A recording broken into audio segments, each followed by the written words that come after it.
Hey guys, David Robinson here. Welcome to the Lead Sponsor Podcast. Today we've got Stuart Beal with us. Excited about the conversation I had with Stuart today. We talk about how he sold his entire portfolio in the last 2 years between 2020 and 2022, his entire 5,000 unit portfolio. He sold that entire portfolio, wound down his partnership and business that he had built with 4 other partners, and then went off on his own, and in the last couple of years has acquired over 1,000 units of C-class middle market value add deals from mom and pop owners, a big emphasis on acquiring direct from mom and pop owners. We also talk about some big mistakes to avoid when structuring partnerships and some of the strategies that he focused on to make sure that the partnership and the business that he had built was able to wind down successfully and transition into another business, and how he had some things in place as far as business structure is concerned that allowed him to do that successfully. So had a great conversation with Stuart. We also dive into some detail about operating and executing on value-add business plans. He talks about some of the strategies he's deploying to find off-market value-add mom and pop deals, middle market deals in Michigan and Ohio. So just a wealth of knowledge, someone that has built a business from the ground up and is a true operator on a day-to-day basis. And I know that you'll learn a lot from this episode. So without further ado, Mr. Stuart Beal.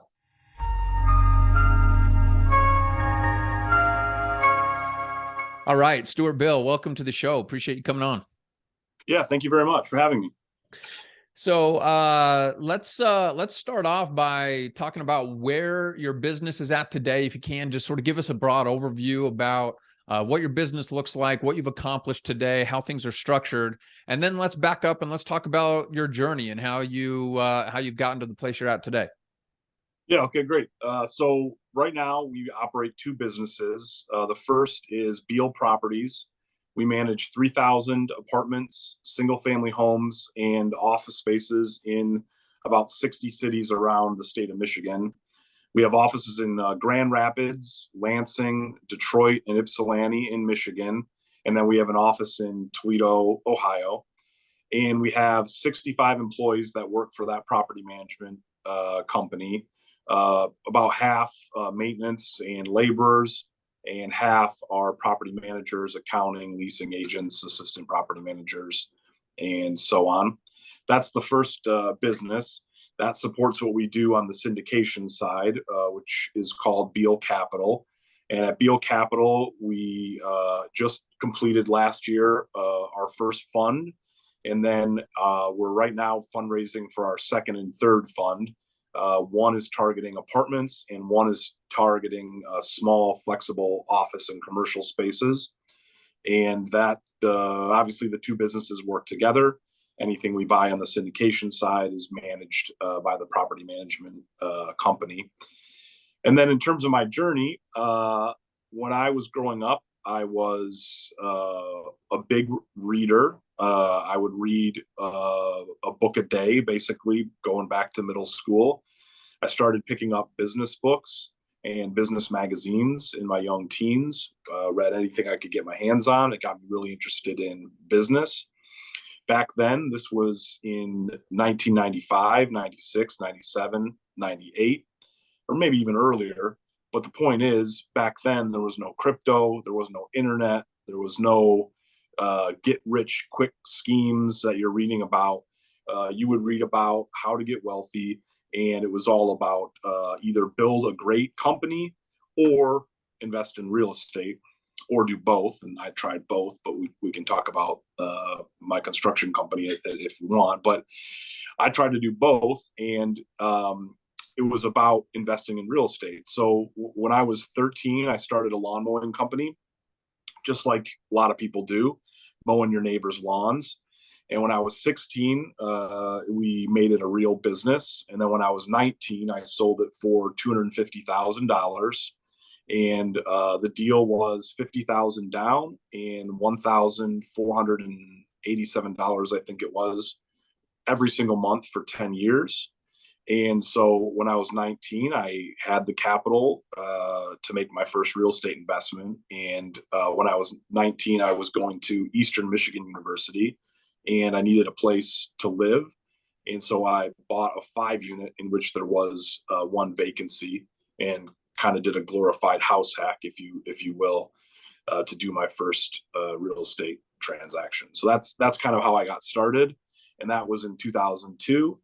And it's snowballed from there, which I'm sure we'll talk about. Yeah, love it. What a cool way to kick off your real estate investing career by selling a business that you built starting at the age of 13. Do you have kids? Yeah, I've got a 4-year-old, a 6-year-old, and a 9-year-old daughters, and I am really focused on them learning about what we do, and then hopefully they'll be smart enough not to do it, because I've got lots of painful stories to share with you if you want. Maybe they'll be like, my daughter wants to be a veterinarian. That sounds a lot nicer than going down into the muck like I do a lot of the time in real estate. But Well, yeah, no. I'll ask you at the end of the show a question that that may involve your kids. But what a cool way to start a career in real estate. Let's talk about how things progress from there. So you bought that 5-unit deal that you house hacked while you were going through college. Where did things go from there? Yeah, so I wasn't aware that property management companies existed. I thought the people that own the real estate managed the properties. I didn't know that was a thing. So I didn't, so I bought the 5-unit, and that was the day our property management business was born. So I was instead of running the lawn care company, now I was running a property management business. And it was 4 units occupied by others, and then 1 occupied by myself. And I was going to school and working full time in various other construction and entrepreneur related activities I had going on at the time. And so I was able to, because the other 4 residents were paying most of the expenses, or maybe even all of the expenses, like a house hack, hopefully a house hack will, and I had that $1,500 coming in a month. I was able to quickly save up money to do another transaction, and then another transaction. And so from 2002 to 2008, I started off doing a deal a year. So I bought the 5-unit, I bought another 5-unit, then I bought a 30-unit, then I bought a 6-unit and a 7-unit and a 5-unit. And I did like a deal a year until I was doing like a deal every 6 months.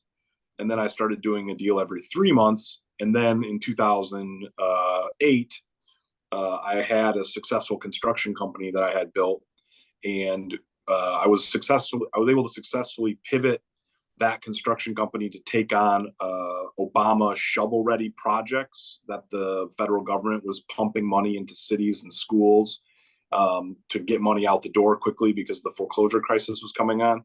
I was able to pivot the construction company to make a lot of money on that side, and then at the exact same time take that money out of the construction company and put it into real estate investments. And so I was buying a property every 3 months into the foreclosure crisis. And then when the foreclosure crisis came on, it came on wicked hard in Michigan. In the city in which I live, Ypsilanti, Michigan, 3 landlords lost 75 properties to the bank in the same month. And so the banks put like about 120 properties on the market, all in the span of 24 months. And so what I did is I told my realtor is the second a property hits the MLS, offer 50% of what the bank asks. And the bank was so happy to receive an offer because they had a list of like 1,000 properties they have to get rid of. And they would just love to tick one off for a little bit of money. We were successful in buying about a property a month through the first 4 years of the foreclosure crisis. So we ended up buying about 50 properties in Ypsilanti, all around Eastern Michigan University, standard college rental type stuff. Large single family homes, duplexes, triplexes, fourplexes, 5, 6, 7, 8 unit, former mansions that have been chopped up into apartments, and then some purpose built smaller apartment buildings. And then the foreclosure crisis just kept dragging on and dragging on. In Michigan, it lasted about 6 years. And so in 2013, 2014, the deals were coming a little bit harder to come by. So I was slowing down. Plus, the appraisers were even worse to real estate owners in 2014 than they were in 2009 or 10. And so I couldn't do any cash out refinances. And so all my cash got stuck in those deals that I had done in the foreclosure crisis. But the deals were still available. I was still finding deals. And so that's when I got the idea for the first time, about 12 years into my career, to raise money from investors so that I could keep going and buying these deals until my properties increased in value again, and then I could do cash out refinances. So that's where I started working with investors, is back in 2014. Okay, love it. All right, so a couple things I want to dig into a little bit.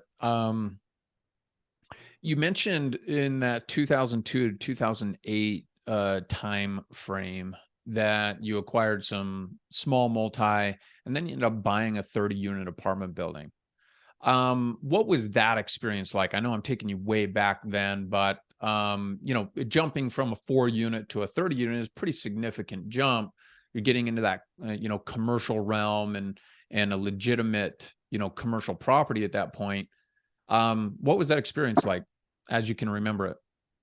Yeah. Okay, great. So I was 21 or 22 at the time, but I've been running businesses for 8, 9 years. And I had hundreds of contracts under my belt, employees and everything. So it wasn't as scary as it would be if I hadn't had that, obviously.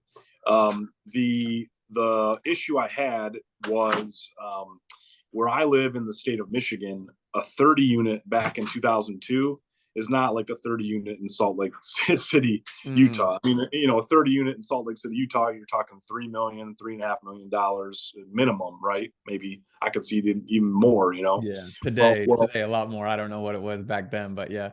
Okay, great. So back in 2002, this was a distressed 30-unit, and I was reading the Ann Arbor News, and there was an ad in the Ann Arbor News that said, the classified section, 30-unit for sale for $600,000. So I immediately knew that was a very attractive price in any market. And I called him, and he happened to be an Eastern Michigan University professor, and I was an Eastern Michigan University student. And he thought that was really cool. And he had me come to his office. And I specialize in buying properties from old folks, and old folks like to talk, right? So I just let this guy talk to me for about 3 straight hours before we even talked about the real estate. He was an Iraqi Kurd, and his nephews were fighting Saddam Hussein at the time, and so he had this huge story to tell me. And you just listen to these guys talk, and you get comfortable, a young guy trying to buy real estate from an old guy. And so we shook on a deal at $600,000. I wrote a 1-page document right at his table. He signed it, kind of napkin thing, that I was going to buy it for $600,000. And as I was walking out the door, the phone rang, and I heard him talking to the guy. And I got to my truck, and he came running out of the building and said, Stuart, there's a man on the phone offering me $800,000. And I said, Assad, we have a deal. And he was like, yeah, you're right. So I bought that 30 for $600,000. And it took about 100. We did some creative financing and stuff. So it took about 100,000 down payment and a $500,000 loan, about that. And the property was very distressed. You get what you pay for a lot of the time in real estate, and you have to, make it valuable, And so I could talk for 8 hours about this deal, but the bottom line was, after a long period of turnaround, it appraised for 1.8 million. And when you get when you buy a property for 600,000, that appraises for 1.8 million, and you do a cash out refinance, that really allows you to do a lot of interesting things. Yeah, love it. Great story. What a cool way to start. All right. Well, let's shift gears a little bit. Let's talk more about your business as it's structured today. You've got Beal Properties, the property management company, managing roughly 3,000 units, 65 employees.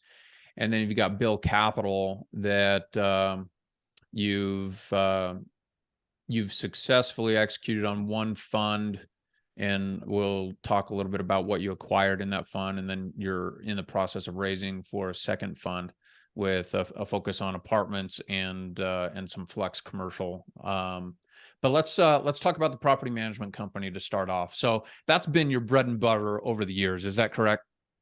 Yeah, I like recurring revenue businesses. So that's why I liked lawn care. You're mowing those lawns every week. You're getting paid. You know you've got work to do. I also had a big construction company, and I didn't like that because it's the opposite of recurring revenue. It's terrible. You get a big project, you finish it, and then you lay everybody off because you don't have another project to do because it's not recurring revenue. So I like property management. It's recurring revenue two ways. The first way is the properties that you own. The tenants are obviously paying you rent. And then the properties you're managing for other people, you're getting recurring revenue in management fees on rent you collect. So for the last, 12 years or so, we've been managing Beal Properties and earning these recurring revenue streams. And I read on Facebook a lot and read books about real estate investors who invest passively and they sit on the beach, and that's not my approach to real estate. We work really hard. We're running a very hard charging business. We're managing about 500 properties in 60 cities. And so we work really hard all day to earn those fees. And then if there's profits at the end of the day, we reinvest those into new real estate acquisitions. And people ask me all the time, they say, Stuart, I want to quit my job and be like you and invest in real estate. And I say, no, do the exact opposite of that. Work the job you have really hard and save up the money to invest in real estate. Because you know what's really great about investing in real estate is when you can earn a lot of money in a job and invest in real estate and invest both profits into real estate. Then you get double traction on that. And of course, I ask people, how are you going to pay for your healthcare if you quit your job? And they're like, oh, yeah, good point. Well, and really what you're advising them to do is what you've done yourself, which is, I mean, the property management business is a business. It's spinning off cash, which allows you to then go and invest in the real estate. That's no different than, the doctor, the lawyer, the high paid salesperson that's out there really executing on their profession and their expertise, earning a good income from that, and then deploying that income into, quality real estate. Yep. And if you don't like your job, obviously you want to exit it eventually, but don't do it too soon is my point. Sure. Because it's really great to be earning, $10,000 a month that you can invest in real estate, plus getting cash flow off your investments that you can invest in real estate. Yeah. So that's what I'm saying. And I just happen to really like property management. So, that's the dream, right? Is to have a job that you like. So yeah. That's how it works out for us. So, back to syndications. Let's talk about Beal Capital. So yeah. Help us understand your progression to what Beal Capital is today. It sounds like you did your first deal where you started raising money from investors back in 2014. Here we are, almost a decade later, and now you have Beal Capital, you're raising for a fund. But talk to us a little bit about that progression from that first, effort to raise equity from investors. Yeah, so I do it the way I recommend to other people to do it to start. So people say, how do I do it with my first syndication? I say, have you done real estate investing? No. Have you done real estate investing where you take money from investors? No. I say, okay, you're putting the cart before the horse here. the best way to start in real estate is do a couple deals yourself with your own money. If you don't have a lot of money, close friends, family money. So you do a couple deals with your money, and then what you do is what I call single asset entities. So let's say you get into contract to buy 111 Main Street. You form 111 Main Street LLC. And let's say you're buying a 4 unit for 400 grand and it's 100,000 cash and a $300,000 loan. That means you need 100,000 from you and your investors.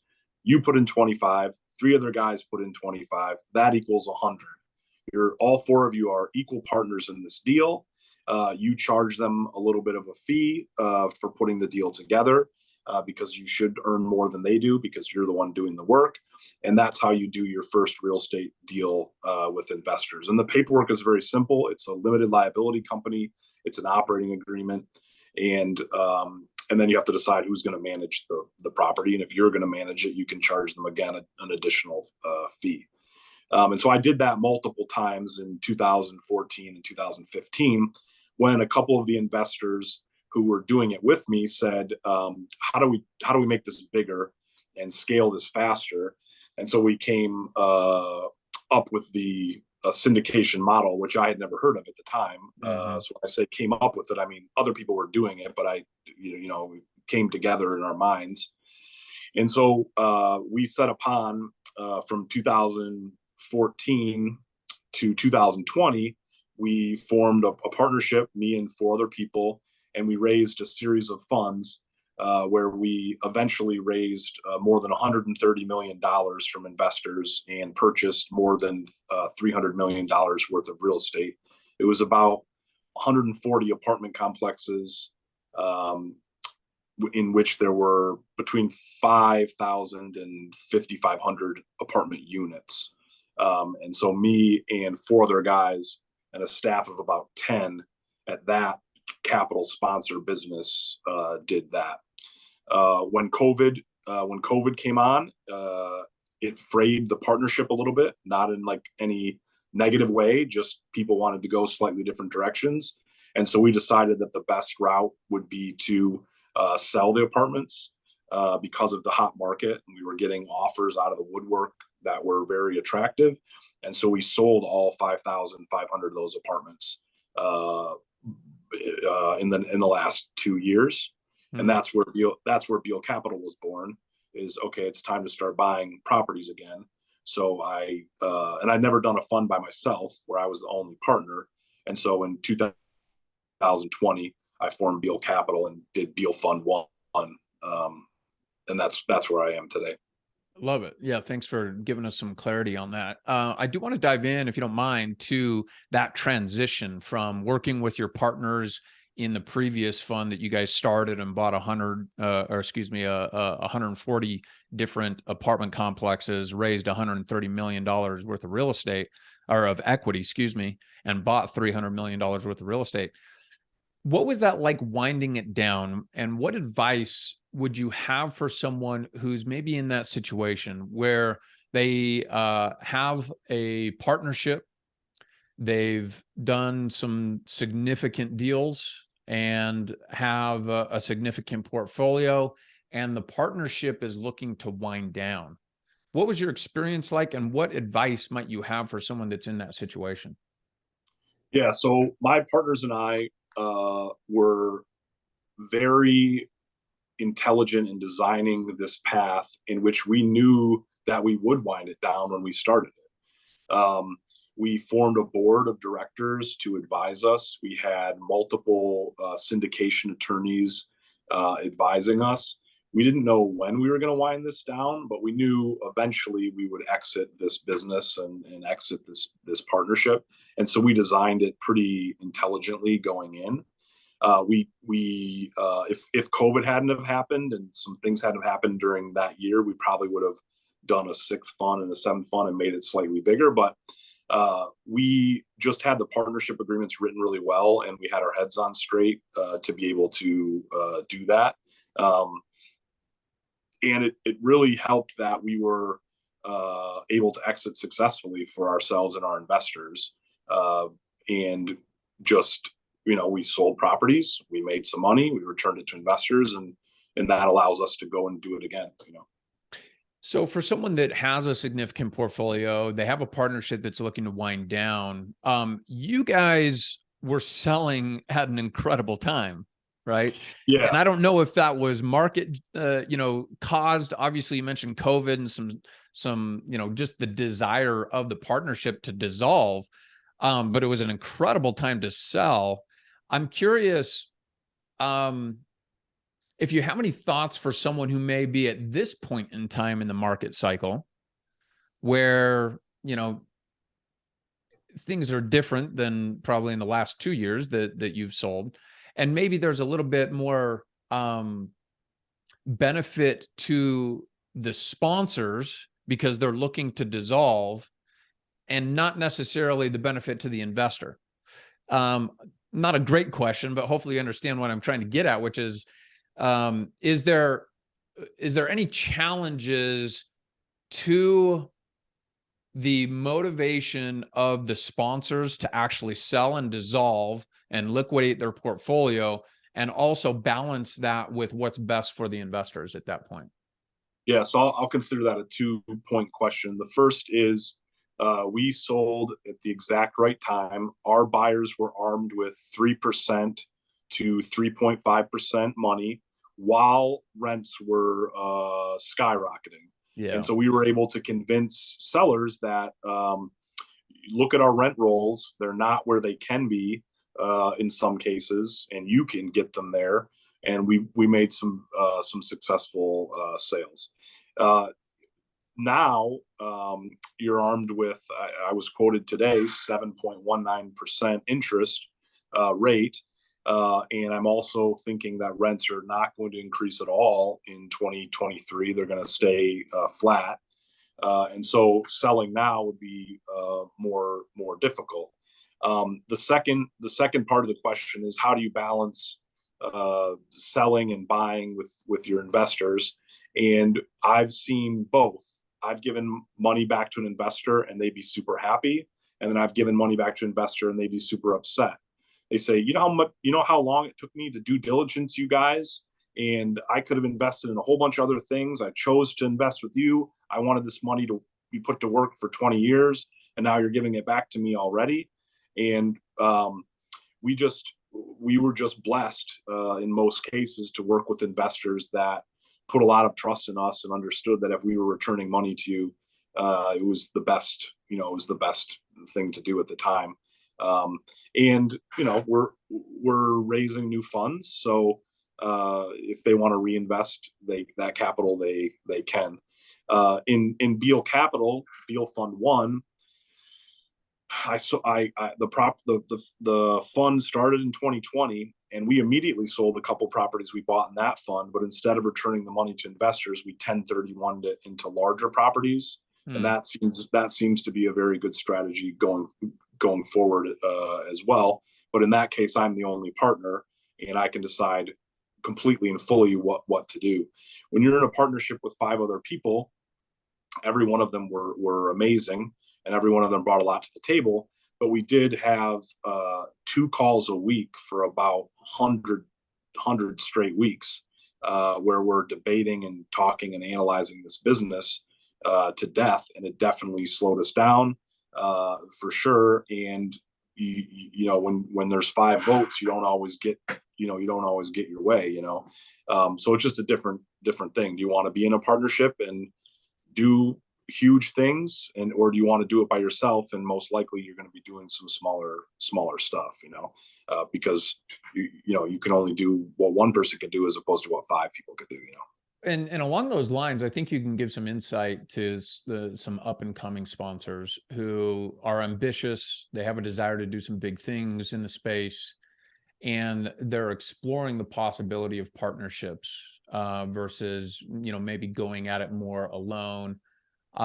Any thoughts or advice that you would have for someone who's trying to, decide between the two? Yeah, you need to write a prenup like you would in a marriage. Although my wife, of course, laughed at me when I suggested that. But you do need to write a prenup so that you guys go into this knowing that if these things don't work out, because all businesses they work out, but they don't work out as planned, or they don't work out as well as you thought they would, and so you just need to have buy-sell agreements and mechanisms so that people can exit. And you shouldn't enter a partnership being like chained to this partnership for life. If you get a better opportunity than the partnership you're in, you should have designed this in advance so that you can exit that partnership and go do that opportunity. And so we did that pretty successfully. So that's the first thing I would do. And then the second thing is, you need to make sure you're partnering with someone that's going to work as hard as you are, because you're going to feel a lot of resentment if you're doing more work than your partners. And I'm not saying that was true of any of the syndications I've done. I've just been in other partnerships where that's happened. And so you just need to consider that. Doing a syndication by yourself with employees is pretty challenging, though, because which is the current structure that you're under at this point in time, right? You don't have any other principals in Beal Capital at this point, correct? Yeah, that's correct. And the reason it's difficult is because employees at the end of the day behave like employees and stop working at 5 and don't check in as often as you'd like them to on the weekends. Whereas when you form a partnership and you're going to go hard at this thing, you expect everybody to work 7 days a week, 24/7, which is, of course, how we successfully raised the money we did and buy the properties we did. For 5 straight years, there wasn't a day we weren't working, and so that's the challenge of doing it yourself. Well, and the reality is you probably wouldn't be able to do what you're doing today if you hadn't built the track record with your other partners in the other business. Yeah. That you're able to lean into that track record of success, and now investors have the confidence to move forward with you as a solo lead sponsor, versus in the past when you're able to lean on the expertise of a group of 3, 4, 5 different principals. Yeah, and you also need to pay a lot of outside Consultants or contractors or CPAs and things where your partners might have brought to the table. So right now, Beal Capital, I have 3 staff members that work with me, and all 3 of them are excellent. And we can buy any size property. I have the experience. The largest property I ever bought was a 468 unit apartment complex. I have experience in buying more than 10 250 unit or larger, probably 30 or 40, 150 and larger. So it's not the size of the property, it's the amount of money that we can raise and then finding the right property. And those are the challenges. We've got the experience for sure. Well, let's talk about that. Let's move into that a little bit, and let's talk about your, acquisition strategy. And what does that look like for you? What are you looking for in a property, and how are you finding that in today's market? Yeah, so in everything that I do, we always in the syndications have had a 7% preferred return.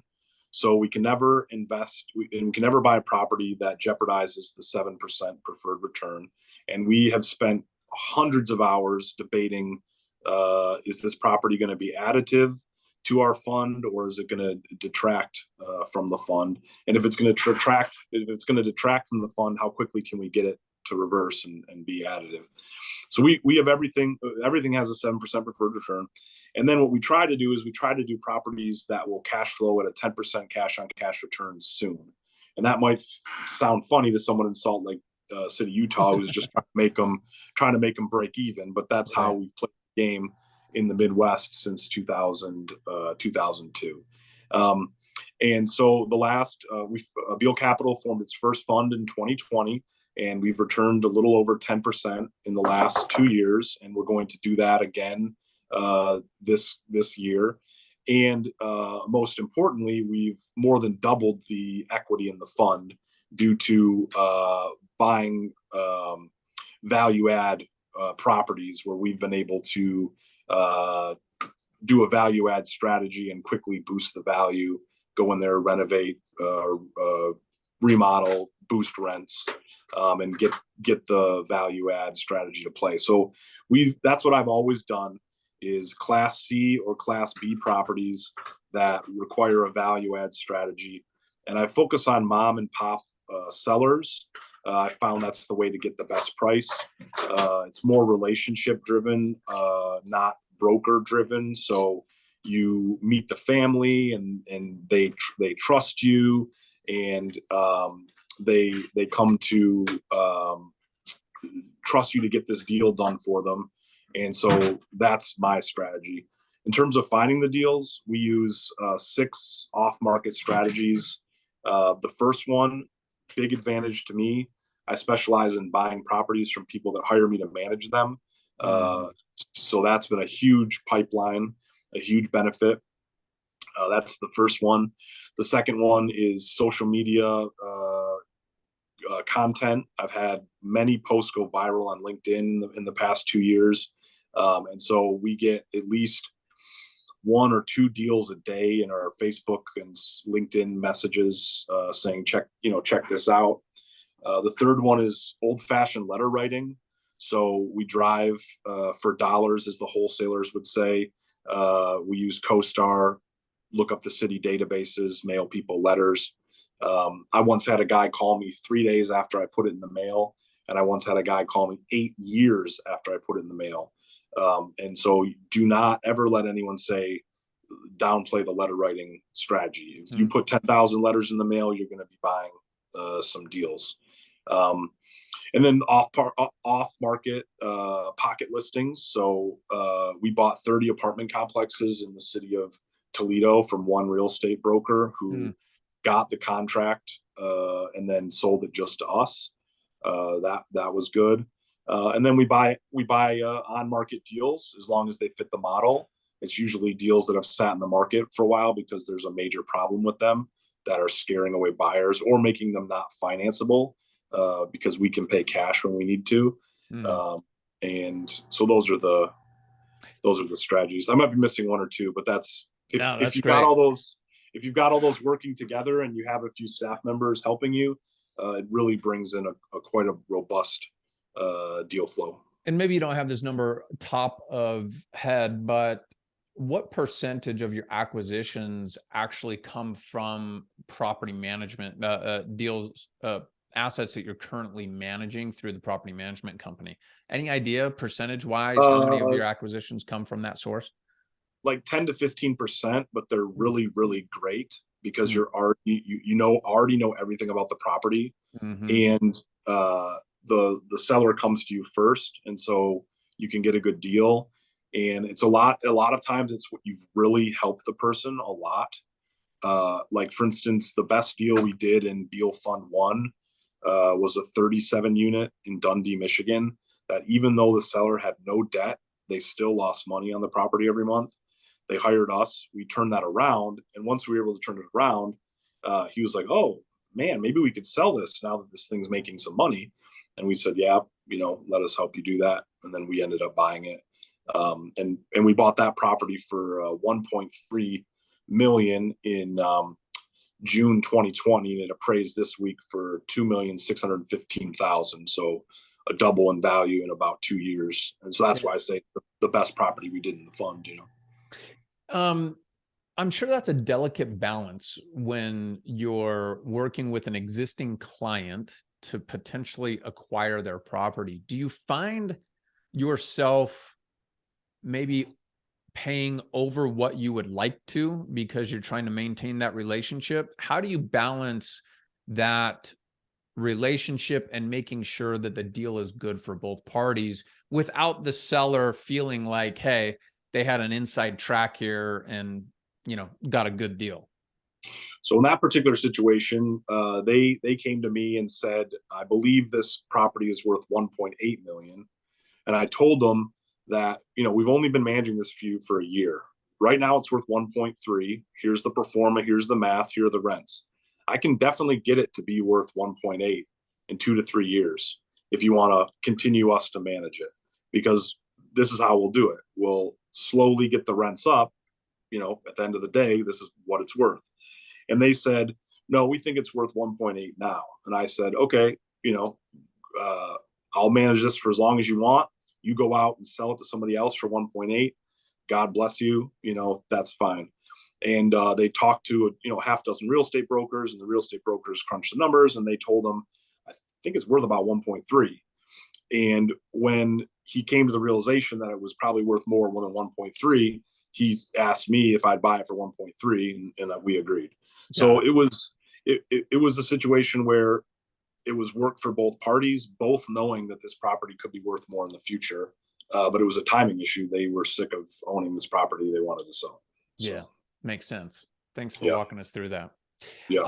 I want to talk briefly about the property go back to the property management business. How many of the roughly 3,000 units that you have under management are Beal owned assets or units versus client assets? Yeah, we manage, we outright own or are in our syndications about 1,000 of those units. Okay. Yeah.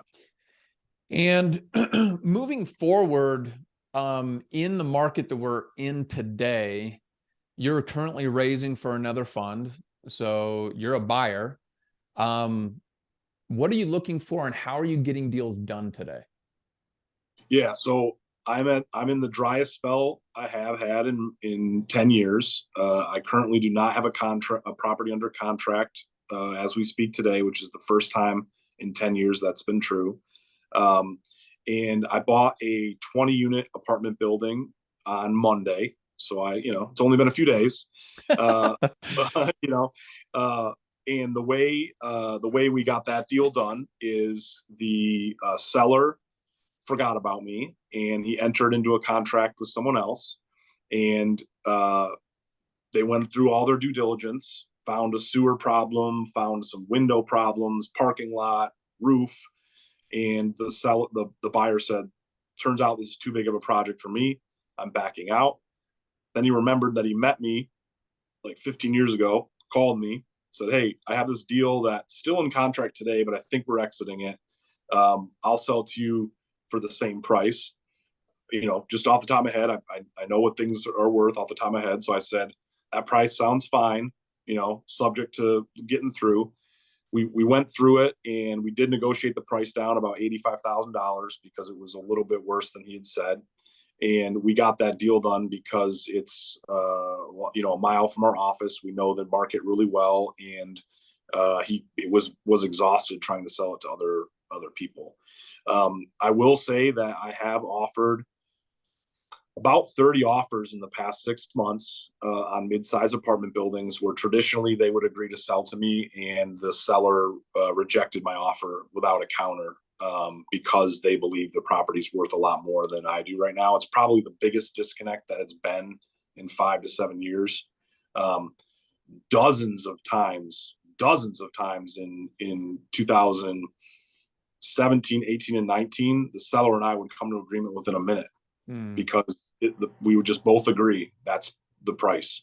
Right now, there's a disconnect between the sellers and buyers, and it's getting much worse because the sellers don't appreciate the fact that 4 months ago, I borrowed $1 million at 3.45% interest rate, and that same bank, the bank and I signed a term sheet today for a cash out refinance at 6.95.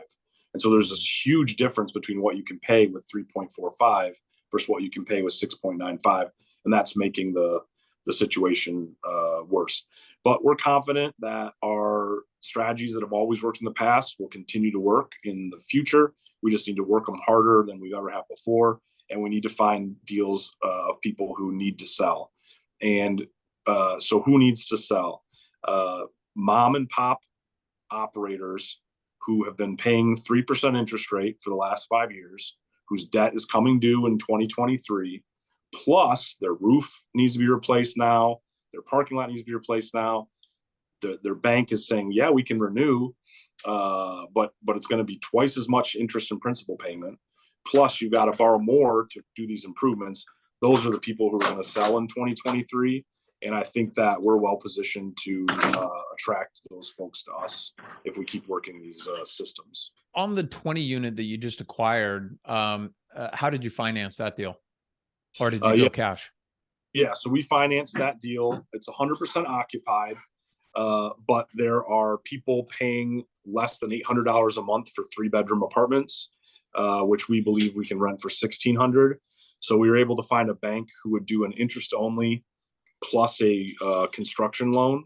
So we borrowed 75% of the acquisition price and 75% of the improvement price. And so we brought 25% of the cash to the table to buy the deal, and 25% of the improvement price is in cash. And then we're going to borrow using a construction loan draw system, which I'm sure you're familiar with, but maybe not everyone is. But basically, you pay for a little bit of the work, you ask your lender to refund you 75% of it, you pay for a little more, then they give it back to you, and eventually they've put all the money into the deal that they anticipated. And so that's how we were able to finance that. And luckily, I locked the interest rate at 5.65% about 75 days ago. It would be 6.95 today. Yeah. But the bank held that rate, which is very good of them. Yeah, that's great. Well, this has been a great conversation. We'll have different style of guests come on the show, different types of operators and sponsors, some that come from more of like an institutional background, finance degree, MBA, they go and work in private equity, spin off, do their own thing, start their own fund and go that path. And I love having guests like you that are just, ground up building from, when you're 13 years old, starting your lawn mowing company and just rolling that and continuing to build businesses that cash flow, that have recurring revenue, and spinning that into a massive real estate portfolio. You can tell that you have an operator's mindset, right? I would say, just from observing and listening to you, that's probably your unique advantage in the real estate investing world, is being an operator that has experience in solving problems that other people don't want to deal with. Is that a fair assessment?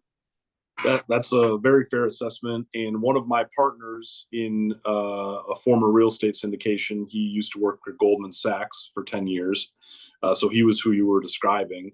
And him and I would do events in New York, and I would put on a suit and I would put on my dress shoes, and he'd say, no, take those shoes off. I want you to wear those steel-toed boots you normally wear.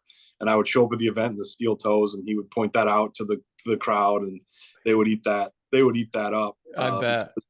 What does a passive investor want that invests in real estate syndication? They want to be investing in someone who has that financial background, the Goldman Sachs, coupled with someone that's going to be on the ground and wearing the steel-toed boots. And so that was one of the reasons that we were very successful doing what we did.